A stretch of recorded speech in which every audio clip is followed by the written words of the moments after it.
శ్రీ మాత్రే నమః. అందరికీ నమస్కారం అండి. అందరూ ఎలా ఉన్నారు? నేనైతే చాలా బాగున్నాను. మీ అందరూ కూడా బాగుండాలని, అష్టైశ్వర్యాలతో తొలతూగాలని వారాహి అమ్మని మనస్ఫూర్తిగా కోరుకుంటున్నాను.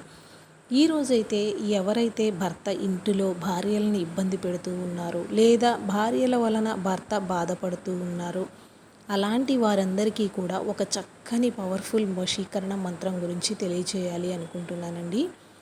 ఈ వీడియోలో మీకు ఆ మంత్రం ఎన్నిసార్లు జపించాలి, ఏ సమయంలో జపించాలి, ఆ మంత్రం ఏమిటి అనేది మీకు ఇక్కడ వివరాలు క్లియర్గా తెలియజేస్తాను. వీడియో అనేది స్కిప్ చేయకుండా చూడండి. వీడియో నచ్చితే ప్లీజ్ లైక్ చేసి సపోర్ట్ చేయండి. మన ఛానల్ని సబ్స్క్రైబ్ చేసుకోండి. అయితే ఈ యొక్క మంత్రాన్ని చెప్పాలి అనుకున్న వాళ్ళు ఎవరైనా సరే మీ యొక్క సొంత విషయాల కోసం, మీ భార్యాభర్తలు లేదంటే మీ తోడబుట్టిన వాళ్ళు కేవలం మీ మాట వినటం కోసం మాత్రమే చేసుకోండి. వేరే ఉద్దేశంతో చెడుగా చేసి మేము ఊహించినటువంటి, మేము అనుకున్న ఫలితాలు రాలేదు అని మాత్రం అస్సలు బాధపడవద్దు, చెడుగా చేయవద్దండి. ఇదైతే ఖచ్చితంగా 100కి 100% ఫలితం అనేది కలుగుతూ ఉంది. ఎందుకు అంటే కనుక ఇది ఒక అద్భుతమైనటువంటి దివ్య దైవాంశ సంభూతమైనటువంటి మంత్రము. ఈ మంత్రాన్ని మీరు చాట్ చేయాలి అనుకున్నప్పుడు, పీరియడ్ సమయంలో లేకుండా ఉన్నప్పుడు కానీ, నాన్ వెజ్ అనేది తిని ఉన్నప్పుడు కాకుండా చేసినట్లయితే 100కి 100% రిజల్ట్ అనేది వస్తుందన్నమాట. అయితే ఎందుకు అంటే కనుక నిత్యం ఇంట్లో చిన్న చిన్న విషయాలకి గొడవలు పడుతూ ఉండేటువంటి భార్యాభర్తలకి ఇది చక్కగా ఉపయోగపడుతుంది. ఏ మాట మాట్లాడినా, ఏం మాట్లాడినా కూడా ప్రతి దానికి గొడవలు పడి వెళ్ళిపోతూ విడిపోతూ ఉంటారు. వారు ఒక్క చూపుతోనే, ఒక్క సైగతోనే మీ కనుసన్నుల్లో, మీ ఆధీనంలో ఉండేలాగా కట్టిపడేసేటువంటి పవర్ఫుల్ మంత్రం అని చెప్పుకోవచ్చు. అయితే ఈ మంత్రంలో మీరు కోరుకున్నటువంటి ఆ వ్యక్తి పేరుని తలుచుకుంటూ మంత్రాన్ని చాట్ చేయవలసి ఉంటుంది. మనకి కష్టం అనేది తొందరగా వస్తుంది. పరిష్కారం అనేది ఎంతో కష్టపడితే కానీ దానికి రిజల్ట్ అనేది రాదు. మంత్రాన్ని మీరు 1-2 సార్లు చదివేసి మాకు ఫలితం రాలేదు అని అస్సలు బాధపడవద్దండి. ఈ మంత్రాన్ని మీరు ఖచ్చితంగా 108 సార్లు చాట్ చేయండి. కనీసం 54 సార్లు అయితే తక్కువ కాకుండా చాట్ చేయండి. వీలున్నంత వరకు కూడా మంత్రాన్ని మీరు ఎర్లీ మార్నింగ్ అంటే ఉదయం బ్రహ్మముహూర్తంలో జపించడానికి ప్రయత్నం చేయండి. ఆ సమయంలో మనం ఎలాంటి పనులు మొదలుపెట్టినా, ఎలాంటి పూజా ఫలాలు మొదలుపెట్టినా, దేనికైనా కూడా అద్భుతమైనటువంటి రిజల్ట్ అనేది వస్తుంది. లేదు మేము ఆ సమయంలో చేయలేకపోతూ ఉన్నాము అనుకునే వాళ్ళు చక్కగా రాత్రివేళ పడుకోబోయే ముందుగా చేసుకోండి. ఖచ్చితంగా ఇంకా అద్భుతమైన ఫలితాలు అనేవి కలుగుతూ ఉన్నాయి. అయితే మిగతా సమయంలో చెయ్యకూడదు అని కాదండి.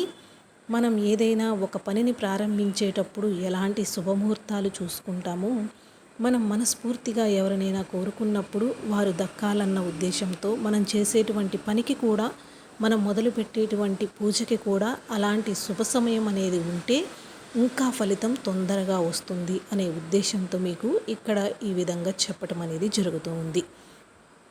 అయితే మంత్రాన్ని నేను స్క్రీన్ పైన స్క్రోల్ చేసి చదివి వినిపిస్తాను. మీరు ముందు మనసులో ఒక 5 నిమిషాల పాటు ఈ వారాహి అమ్మవారిని మనస్సులో స్మరించుకుంటూ ఆ తల్లి అమ్మని మీ కోరిక తీర్చమని అడుగుతూ ఈ యొక్క మంత్రాన్ని మీరు జపించవలసి ఉంటుంది. ముందుగా వివరంగా అన్నీ అర్థమైనవి అనుకుంటున్నానండి. చక్కగా శుచిగా శుభ్రంగా స్నానం అనేది ఆచరించండి. అవకాశం లేదు బ్రహ్మముహూర్తంలో అనుకున్న వాళ్ళు పొద్దున్నే లేచిన తర్వాత అయినా సరే కాళ్ళు చేతుము ముఖము కడుక్కొని తర్వాత ఈ యొక్క మంత్రాన్ని మీరు జపించవలసి ఉంటుంది. అలాగే మీరు ఈ యొక్క మంత్రాన్ని జపించిన రోజు అవకాశం ఉన్నంతవరకు కూడా నాన్ వెజ్ అనేది తినకుండా ఉండండి. పీరియడ్ సమయంలో ఉన్నప్పుడు జపించకుండా ఉండటానికి మాత్రం ప్రయత్నం చేయండి.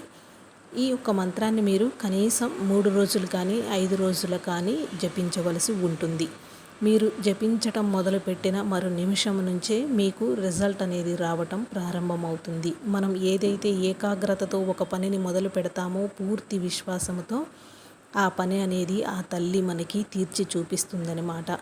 అయితే చక్కగా అమ్మవారిని మనసులో స్మరించుకుంటూ అమ్మ మీద భారం వేసి ఎవరైతే మంత్రాన్ని జపిస్తారో ఖచ్చితంగా వారికి 100% రిజల్ట్ అనేది వస్తుంది.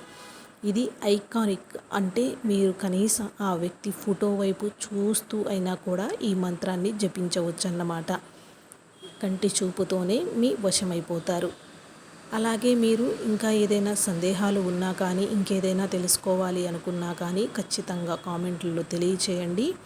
ఇది ఎవరి కోసమైనా చేయవచ్చు, కానీ చెడును ఉద్దేశించి మాత్రం చేయకండి. మంచితనంగా మీ తోడబుట్టిన వారైనా, మీ యొక్క స్నేహితులు అయినా మీ మధ్య విభేదాలు వచ్చి విడిపోయి ఎడమెడవంగా ఉన్నట్లయితే తిరిగి మేము మునుపటిలాగా మంచి స్నేహితులంలాగా ఉండాలి అని కోరుకునే వాళ్ళు కూడా ఈ యొక్క మంత్రాన్ని చేయవచ్చన్నమాట.